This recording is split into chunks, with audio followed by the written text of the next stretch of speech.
Assalamualaikum warahmatullahi wabarakatuh. Ya, bagaimana kabar anak-anak hari ini? Bapak harap kalian tetap sehat ya. Nah, perkenalkan, nama Bapak Fajar Edi Mulyono, bisa dipanggil Bapak Fajar. Bapak di sini merupakan mahasiswa program pendidikan profesi guru Universitas Ahmad Dahlan. Di sini Bapak akan mengajar kelas 4. Tema 6, cita-citaku. Subtema 3, giat berusaha meraih cita-cita. Pembelajaran 1. Disimak baik-baik ya anak-anak ya. Untuk materi pembelajaran pada hari ini, yaitu yang pertama tentang puisi pelestarian alam. Terus ada poster pelestarian alam. Yang ketiga, teks bacaan pelestarian alam. Tujuan pembelajarannya yang pertama, melalui puisi penjaga alamku, anak-anak dapat menentukan isi puisi pelestarian alam. Terus yang kedua, melalui gambar, peserta didik dapat mengidentifikasi kondisi keadaan lingkungan. Yang ketiga, berdasarkan pembelajaran pelestarian alam, anak-anak dapat membuat poster pelestarian sumber daya alam di lingkungan sekitar dengan tepat. Semua cita-cita membutuhkan usaha yang keras dan pantang menyerah. Bahkan, terkadang kamu harus melakukannya lebih keras dibandingkan orang lain. Sudahkah kamu menentukan cita-citamu? Tentunya kamu harus melakukan sesuatu untuk mencapai cita-cita tersebut, bukan? Nah, anak-anak, kalau untuk mencapai cita-cita berarti anak-anak harus berusaha yang lebih keras lagi ya. Sekarang coba lihat gambar sungai ini. Nah, ini adalah Sungai Pasranggrahan dahulu dan sekarang. Sekarang coba lihat gambar ini ya. Nah, kalau dahulu Pesanggerahan atau Sungai Pesanggerahan itu kotor ya anak-anak ya. Kalau sekarang sudah bersih. Bagaimana pendapatmu tentang kondisi kedua sungai tersebut? Pastinya gambar yang satunya itu kotor dan yang satunya bersih ya anak-anak ya. Gambar itu menunjukkan kondisi sungai di Jakarta dan sekarang, berarti Jakarta dahulu dan sekarang. Menurutmu siapakah yang berperan untuk mengubah sungai tersebut? Siapa yang berperan? Ternyata semuanya berasal dari satu orang yang peduli dan bertekad baja. Jadi di Sungai Pesanggerahan itu ada satu orang yang sangat-sangat peduli dan bertekad baja. Siapakah dia? Nah, ini namanya si pendekar Kali Pasanggerahan. Nah, ini gambar orangnya ya. Keinginan untuk kembali melihat Kali Pasanggerahan atau Pesanggerahan di Jakarta yang bersih membuat Haji Khairuddin atau yang dikenal dengan Bang Idin berpetualang menyisiri bantaran sungai tersebut. Kali Pesanggerahan yang dulunya tempat ia bermain air bersama teman-temannya telah berubah menjadi kali yang kotor, penuh sampah, berwarna hitam dan bau. Dengan berbekal golok dan tekad yang besar, ia mulai menyusuri bantaran sungai itu untuk melihat tingkat kerusakannya. Ia pun mulai membersihkan sampah-sampah yang menutupi sungai tersebut. Banyak anggota masyarakat yang menentangnya karena dianggap sebagai perusuh. Kegiatannya banyak terhalang justru oleh masyarakat sekitar sungai yang tidak memahami tujuan kegiatannya. Akan tetapi ia tidak marah. Baginya untuk menyadarkan orang lain tidak perlu membalasnya dengan kekerasan. Ia melakukan berbagai cara untuk membuat masyarakat sekitar sungai sadar pentingnya merawat sungai sebagai sumber daya alam mereka. Jadi yang membersihkan tadi itu Bang Idin ya anak-anak ya. Akhirnya berkat kesabaran dan tekad kuat, lambat laun kesadaran masyarakat mulai tumbuh. Bang Idin kemudian juga mengajak teman-temannya sesama petani penggarap untuk mengikuti langkahnya. Kini mereka berhasil menanam 40 ribuan pohon produktif di sepanjang bantaran kali. Burung-burung yang dulunya pergi akhirnya kembali. Mata air yang dulu tertutup sampah kembali hidup. Air kali Pesanggerahan kini sudah mulai normal. Ikan-ikan bisa hidup dan berkembang biak. Sepanjang tepian kali Pesanggerahan menjadi hijau. Burung-burung berkicau setiap hari. Bahkan burung cekakak atau cakakak yang bersarang di tanah dan sudah jarang ditemui di wilayah lain di Jakarta, kini juga bisa ditemukan. Pohon-pohon yang mulai langka di Jakarta dapat dijumpai di sini. Belum lagi tanaman obat yang jumlahnya mencapai 142 jenis. Di balik sikap kerasnya, pria kelahiran 13 April 1956 ini ingin membuktikan hanya orang yang benar-benar memahami alam yang dapat menyelamatkannya. Di tangan Bang Idin, kali Pesanggerahan yang kotor dengan bantaran yang tak terurus berubah menjadi lahan produktif dan alami. Nah, di sini Bang Udin itu mempunyai tekad bulat. Nah, tekad bulat tersebut yang menjadikan kali Pesanggerahan menjadi bersih lagi ya. Dulunya itu tidak ada burung-burung. Nah, sekarang burung-burung yang pergi itu telah kembali lagi ke Sungai Pesanggerahan ya. Sekarang kita akan membuat peta pikiran tentang cita-cita Bang Idin tadi ya. Cita-citanya apa? Melihat Sungai Pesanggerahan yang bersih ya. Coba lihat halangan yang dihadapi. Halangan yang dihadapi adalah apa? Yang pertama, banyak anggota masyarakat yang menentangnya karena dianggap perusuh. Yang kedua, masyarakat sekitar sungai yang tidak memahami tujuan kegiatannya ya.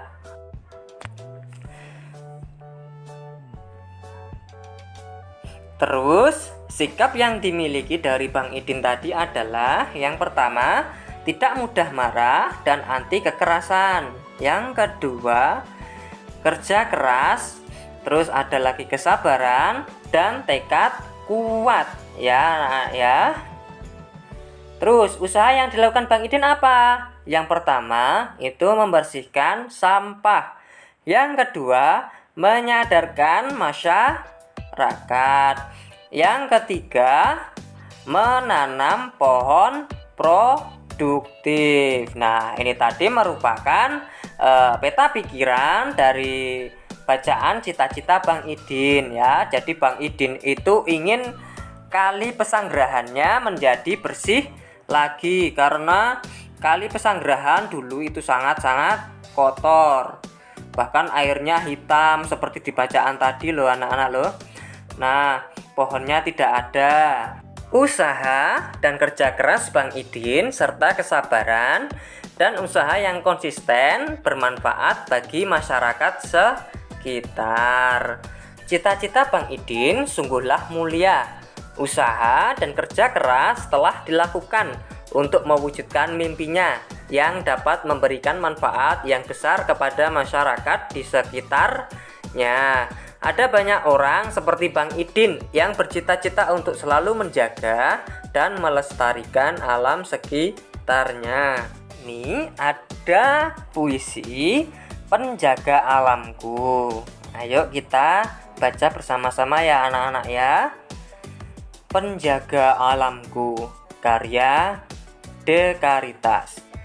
Kau tidak pernah lelah. Kau tidak pernah putus asa. Kau tidak pernah menyerah. Mencintai alam di mana kau dibesarkan. Angin dan badai adalah sahabatmu.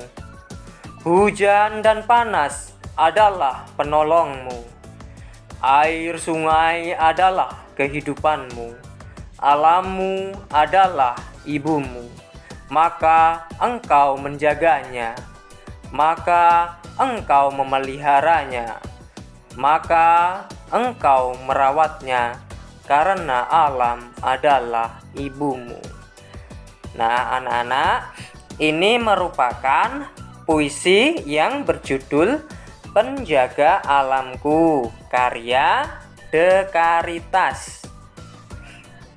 Di Puisi ini menceritakan tentang bagaimana menjaga alam ya anak-anak ya, menjaga alam seperti Bang Idin tadi. Sekarang ini ada pertanyaan. Berkisah tentang apakah puisi tersebut?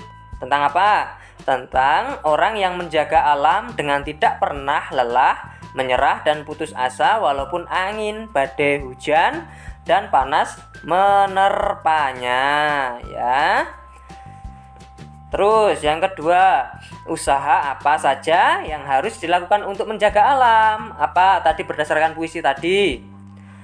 Jadi usahanya itu kita harus menjaga, memelihara dan merawat alam. Misalnya dengan tidak membuang sampah sembarangan, tidak menebang pohon sembarangan dan seenaknya ya. Terus, mengapa alam dalam puisi di atas disebut sebagai ibu? Karena apa? Karena alam sudah menyediakan segala kebutuhan yang diperlukan oleh manusia. Ya. Jadi, alam sudah menyediakan keperluan kita atau kita sebagai manusia seperti ibu memberikan kebutuhan untuk anak-anaknya. Seperti itu ya. Tahukah kamu, deklamasi merupakan salah satu cara membacakan puisi tanpa menggunakan teks puisi. Biasanya orang yang mendeklamasikan puisi harus menghafalnya terlebih dahulu. Jadi yang namanya deklamasi itu membaca teks puisi tanpa teksnya, jadi harus menghafalnya. Membaca puisi memerlukan pelafalan yang jelas dan intonasi yang tepat.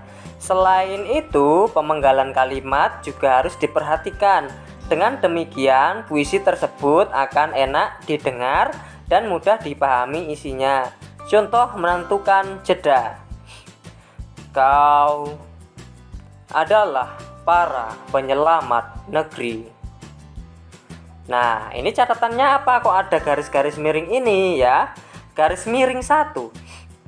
Berhenti sebentar untuk bernafas, biasanya pada koma atau di depan baris. Jadi kalau ada garis miring 1, itu artinya berhenti sebentar untuk bernafas ya anak-anak ya. Berhentinya tidak lama-lama kalau garis miring 1 itu. Nah, kalau garis miring 2 itu berhenti agak lama, biasanya koma di akhir baris yang masih berhubungan dengan baris berikutnya.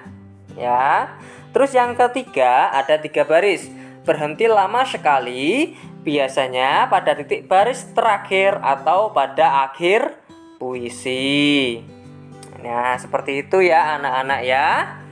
Jadi tanda garis miring itu ada artinya tersendiri ya. Itu dihafalkan. Kalau garis miring 1 itu berhenti sebentar untuk bernafas. Itu ada di tengah baris biasanya atau pada koma ya. Nah, ini contoh yang penjaga alamku tadi yang sudah ada garis-garisnya. Yang diingat-ingat adalah garis miring 2 itu artinya berhenti apa? Agak lama. Kalau garis miring 1 itu berhenti sebentar ya. Contohnya seperti ini membacanya. Kau tidak pernah lelah. Kau tidak pernah putus asa. Nah, seperti itu ya anak-anak ya. Jadi kalau ada garis miring 2 itu mengambil nafas terlebih dahulu. Sekarang ada bacaan ya, mari kita baca. Indonesia memiliki berbagai sumber daya alam yang dapat memenuhi kebutuhan hidup seluruh warga penduduknya. Sumber daya alam hayati dan sumber daya alam mineral dalam berbagai rupa tersedia melimpah di Indonesia. Akan tetapi, tidak berarti sumber daya alam itu dapat dikuras habis untuk memenuhi kebutuhan manusia. Sumber daya alam mineral merupakan sumber daya alam yang tidak dapat diperbaharui. Nah, sekarang contohnya sumber daya alam mineral itu apa? Ya, contohnya sumber daya alam mineral itu ada batu bara ya. Jenis sumber daya alam tersebut memerlukan waktu yang sangat lama dalam pembentukannya. Waktunya tidak sebanding dengan cepatnya sumber daya alam itu digunakan untuk kebutuhan hidup manusia. Contohnya saja ya, minyak bumi ya. Kalau minyak bumi itu kan dari pelapukan hewan. Nah, pelapukan hewan itu memerlukan waktu berpuluh-puluh tahun agar bisa menjadi minyak bumi. Contohnya minyak bumi apa? Contoh dari minyak bumi itu ada bensin ya. Nah, itu memerlukan waktu yang lama untuk membuat bensin itu. Nah, bahan tambang berupa emas, besi, batu bara, dan minyak bumi. Nah, itu merupakan contoh barang yang tidak dapat diperbaharui karena membutuhkan waktu yang sangat-sangat lama. Nah, sumber daya alam hayati berupa tumbuhan dan hewan yang menjadi sumber makanan manusia. Selain itu, tumbuhan dan hewan berperan untuk menjaga keseimbangan alam. Bencana alam yang terjadi salah satunya karena keseimbangan alam terganggu. Banjir di Jakarta karena sungai-sungai yang tidak dipelihara, banyak sampahnya gitu anak-anak ya, dan dijadikan tempat pembuangan sampah. Hal ini menyebabkan kerugian yang sangat besar, baik bagi manusia maupun bagi makhluk hidup lainnya. Alam dan sumber daya alam memang harus dijaga agar tetap lestari. Semua orang dapat melakukan sesuatu untuk menjaga dan memeliharanya. Jika alam rusak, manusia dan makhluk hidup lainnya akan kehilangan tempat tinggal dan sumber kehidupan. Oleh karenanya, manusia harus berusaha menjaganya. Salah satunya adalah dengan mengampanyekan usaha sederhana memelihara lingkungan melalui poster.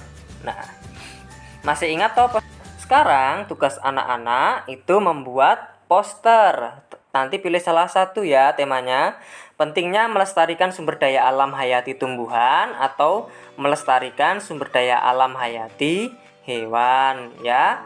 Nanti membuat poster, terus carilah bagaimana manusia dan makhluk hidup lainnya memanfaatkan sumber daya alam tersebut. Mengapa sumber daya alam tersebut harus dilestarikan? Akibat apa sajakah yang akan timbul jika sumber daya alam tersebut tidak dilestarikan? Nah, ini contoh-contoh posternya ya anak-anak ya, nanti bisa ditiru. Seperti ini contohnya. Nanti mau buat hayati tumbuhan boleh, membuat hayati hewan boleh ya. Bagaimana manusia dan makhluk hidup lainnya memanfaatkan sumber daya alam tersebut? Nah, bagaimana ya manusia itu memanfaatkan sumber daya alam? Yuk disimak yuk. Ya, manusia memanfaatkan sumber daya tumbuhan untuk dari tumbuhan itu dimanfaatkan manusia untuk apa? Yang pertama, mengurangi polusi karena menyerap karbon dioksida. Yang kedua, sebagai penyejuk lingkungan karena tumbuhan menghasilkan oksigen ya. Yang ketiga, peneduh tempat yang panas dari sengatan matahari. Yang keempat, mencegah terjadinya erosi, tanah longsor, dan banjir. Yang kelima, sebagai penghasil bahan makanan dan minuman dari tumbuhan dan lain-lain ya. Itu tadi manusia memanfaatkan sumber daya alam tumbuhan. Sekarang bagaimana manusia memanfaatkan sumber daya hewan? Yang pertama itu sebagai hewan peliharaan. Yang kedua sebagai alat transportasi, contohnya kuda ya anak-anak ya, buat andong.